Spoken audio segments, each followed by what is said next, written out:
Hi, my name is Christopher Morgan, and I have a few stories to tell about my family, some of the most precious of which I've been able to capture on film.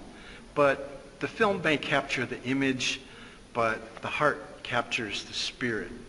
And so when my mother's father was in his last illness, which is also his first illness, he had no idea that he was about to share something really precious with us from his bed.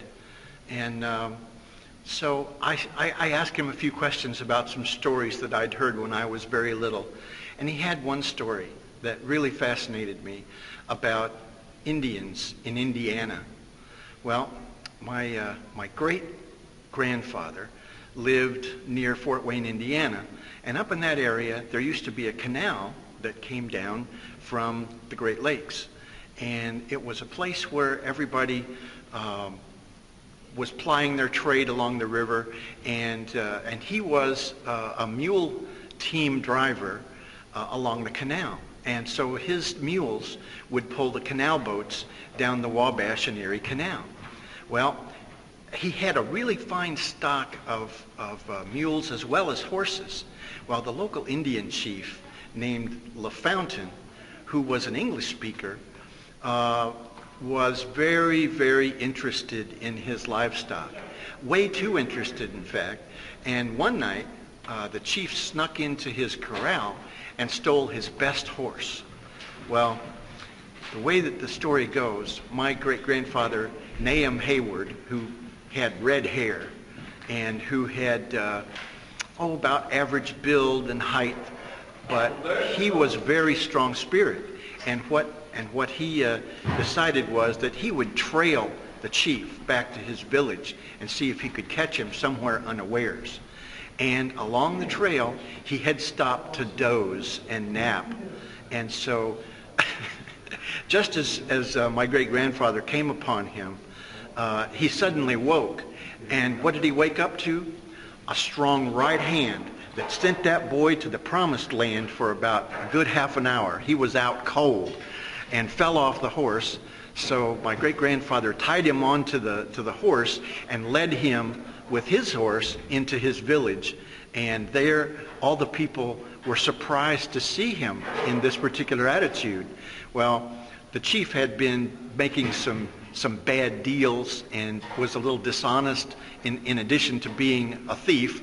Had been cheating people out of their money. Well, he returned in disgrace to his camp, and they tied him up, and they stood him on a pole for 3 days. And so he was never allowed to trade with the settlers again. But I would love to, in my mind's eye, just tell you about my great-grandfather, Nahum Hayward. Not only did he have red hair, he had long red hair and a big mustache. And according to the description that my grandpa gave me of him, he reminded you a little bit of Colonel Bill Cody and some of the heroes of the settlement of the West. But this was a rough and ready time. We're talking about Indiana in the northeast part of the state in the 1830s and 40s. And during this time, you had a lot of people who were migrating, and they relied on each other and the Lord. And the strength and the testimony of my grandfather was that it was because of men like him that he was proud to have a grandson like me, and that he knew that I would do great things as long as I was honest and true.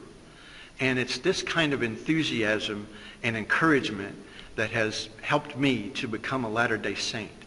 And I'm so excited that I know my family history as well as the gospel.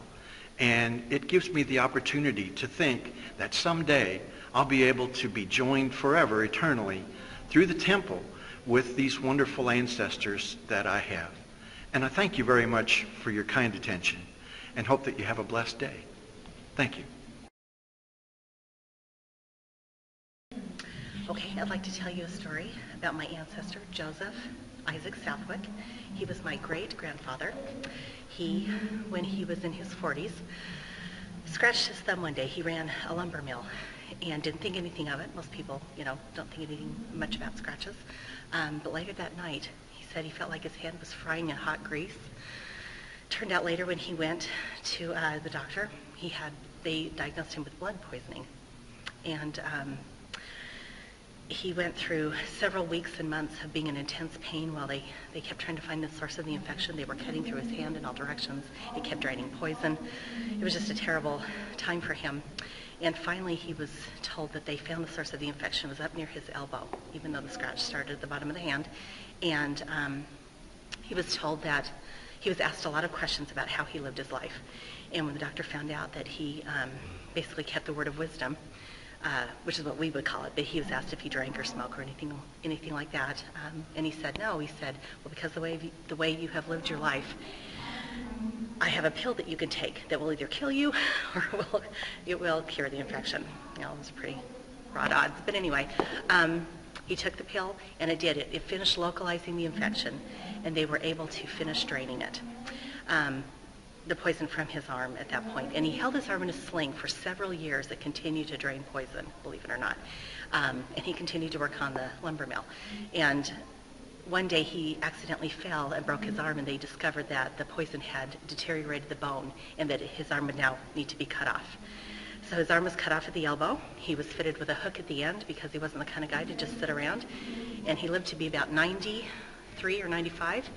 So he worked on the sawmill with a hook on one hand and his other hand good as ever, but that was his story. So basically we tell this story in our family a lot because it has to do with the testimony of living the word of wisdom.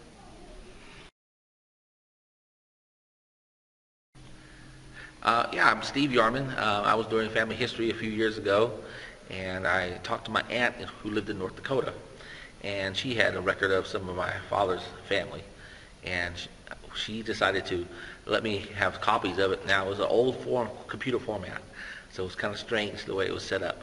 But she sent me 23 pages of family history, and I was able to, within a week, put all those on family group sheets, and also family group sheets and pedigree charts. I had 235 names, from which 15 were able to go straight to the temple. That was like 5 or 6 years ago. Now we can actually do a lot more with those names because of the new linking and between, and so we can able to put more names in the temple. And it was just a thrill to get that kind of paperwork, and from my aunt. So we're continuing to do family history now. We're linking names back and forth together just because of that information. Thank you very much.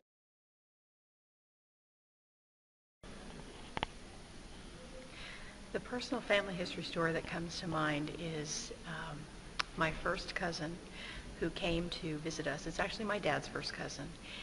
She brought the sister missionaries to our home over 30 years ago and introduced us to the gospel.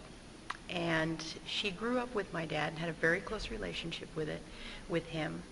And because they were like brother and sister, when the gospel was brought to her, she wanted to share it with my dad and us at the time. And we're very grateful for her, because had it not been for her, we wouldn't have the gospel in our lives.